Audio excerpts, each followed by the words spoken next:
माता, मेरे बाल रूप को देखकर आप मुझे अयोग्य न समझे। मैं इन सभी को हराने में सक्षम हूँ। ओम नमः शिवाय। आस्था सागर यूट्यूब चैनल में आपका स्वागत है। रुद्र संहिता का चतुर्थ खंड का चौथा अध्याय, कार्तिकेय की खोज। ब्रह्मा जी बोले, इस प्रकार उस दिव्य बालक को लेकर वे कृतिकाएं अपने लोक में चली गई। वहां जाकर उन्होंने उस बालक को सुंदर वस्त्रों और आभूषणों से अलंकृत किया और बड़े लाड़ प्यार से उस बच्चे को पालने लगी। जब बहुत समय व्यतीत हो गया, तब एक दिन पार्वती जी ने अपने पति शिव जी से पूछा, हे प्रभु, आप तो सबके ईश्वर हैं, सब प्राणियों के वे वंदनीय हैं, सब आपका ही ध्यान करते हैं। भगवान, मैं आपसे एक बात पूछना चाहती हूँ। तब त्रिलोकीनाथ भगवान शिव ने मुस्कुराकर कहा, देवी पूछो, क्या पूछना चाहती हो। तब देवी पार्वती ने कहा, प्रभु, आपकी शक्ति जो पृथ्वी पर गिरी थी वह कहाँ गई। देवी पार्वती के इन वचनों को सुनकर शिव जी ने विष्णु जी, मेरा और सब देवताओं और मुनियों का स्मरण किया। यह ज्ञात होते ही कि भगवान शिव ने हमें बुलाया है, हम सभी तुरंत कैलाश पर्वत पर चले गए। वहां पहुंचकर हमने महादेव जी और देवी पार्वती को हाथ जोड़कर नमस्कार किया और उनकी स्तुति की। तब भगवान शिव बोले, हे देवताओं, मुझे यह बताइए कि मेरी वह अमोघ शक्ति कहाँ है। शीघ्र बताओ, अन्यथा मैं तुम्हें इसके लिए दंड दूंगा। भगवान शिव के ये वचन सुनकर सभी देवता भय से कांपने लगे। तब उन्होंने जैसे जैसे वह शक्ति जहाँ जहाँ गई थी, वह सभी बातें शिव पार्वती को विस्तार सहित बताई। तब उन्होंने यह भी बताया कि उस बालक को 6 कृतिकाएं अपने साथ अपने लोक ले गई और उसको पाल रही है। यह सुनकर शिव जी व देवी पार्वती को बहुत प्रसन्नता हुई। वे दोनों अपने उस पुत्र को देखने के लिए बहुत उत्सुक थे।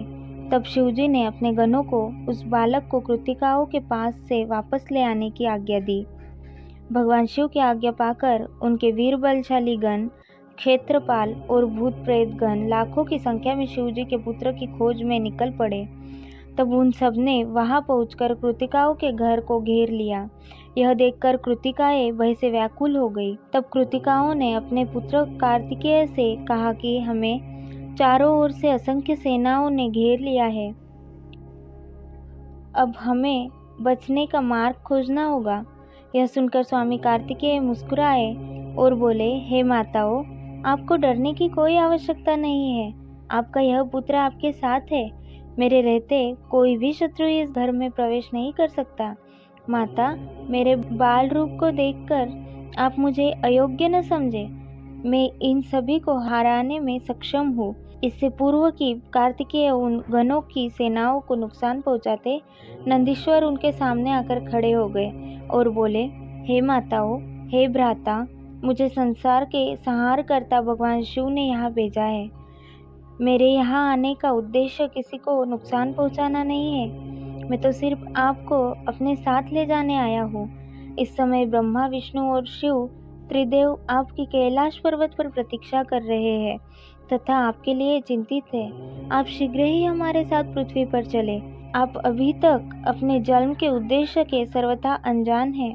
आपका जन्म दैत्यराज तारकासुर का वध करने के लिए ही हुआ है, अतः आप हमारे साथ चलें। वहाँ पृथ्वी लोक पर सब देवताओं सहित स्वयं भगवान शिव आपका अभिषेक करेंगे तथा सब देवता अपनी अपनी दिव्य शक्तियाँ और अस्त्र शस्त्र आपको प्रदान करेंगे। यह सुनकर कार्तिकेय बोले, यदि आपको भगवान शिव ने यहाँ मेरे पास भेजा है तो मैं अवश्य ही उनके दर्शनों के लिए आपके साथ चलूँगा। हे तात, हे ज्ञानी योगिनियाँ, प्रकृति की कला है, इन्हें कृतिका नाम से जाना जाता है। इन्होंने ही अब तक मेरा पालन पोषण किया है, इसलिए ये मेरी माताएं हैं और मैं इनका पोष्य पुत्र हूँ। तब स्वामी कार्तिकेय ने हाथ जोड़कर कृतिकाओं से नंदीश्वर के साथ जाने की आज्ञा मांगी। माताओं ने अपना आशीर्वाद देकर उन्हें वहां से जाने की आज्ञा प्रदान कर दी। अध्याय चौथा समाप्त। इसके आगे की कथा हम अगले अध्याय में सुनेंगे। ओम नमः शिवाय।